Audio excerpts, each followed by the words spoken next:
কি জন্য জামিলের সঙ্গে বিয়েতে রাজি ছিলেন না মুনমুন, অবশেষে জানালেন তিনি। ছোট পর্দার জনপ্রিয় অভিনেতা জামিল হোসেন ও অভিনেত্রী মুনমুন আহমেদ মুনির দীর্ঘদিনের প্রেমের পূর্ণতা পেয়েছে। তারা এখন স্বামী স্ত্রী, কিন্তু বিয়ের আগে বেঁকে বসেন অভিনেত্রী। এ বিষয়ে তার মত নেই বলে জানান, কিন্তু কেন? সম্প্রতি এক সাক্ষাৎকারে মুন বলেন, আম্মু আগে বলতো যে নোয়াখালী বরিশালের ছেলেদের কাছে আমাকে বিয়ে দেবে না, বা আমার 3 ভাই আছে, তাদের কাউকে ওই অঞ্চলে মেয়েদের সঙ্গে বিয়ে দেবে না। অভিনেত্রী বলেন, নোয়াখালীতে গিয়ে বিয়ে হয়েছে, আমি তো এ বিয়েতে রাজি ছিলাম না। পরে আব্বু আম্মু সবাই আগে আমাকে রাজি করিয়েছে। জামাই ভালো ছেলে, রাজি হও, কেন বিয়ে করবে না?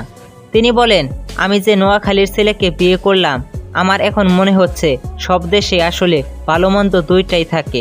পৈতৃক সূত্রে নোয়াখালী ভালো ছেলে সে।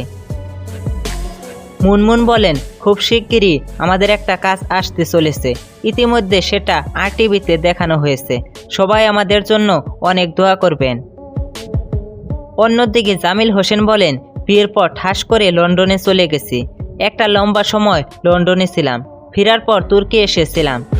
উল্লেখ্য বিষয়, জামিল হোসেন ও মুনমুন আহমেদ দীর্ঘদিন চুটিয়ে প্রেম করার পর গত 6 এপ্রিল রাতে ঢাকার উত্তরায় দুই পরিবারের উপস্থিতিতে তাদের বিয়ের অনুষ্ঠান সম্পন্ন হয়।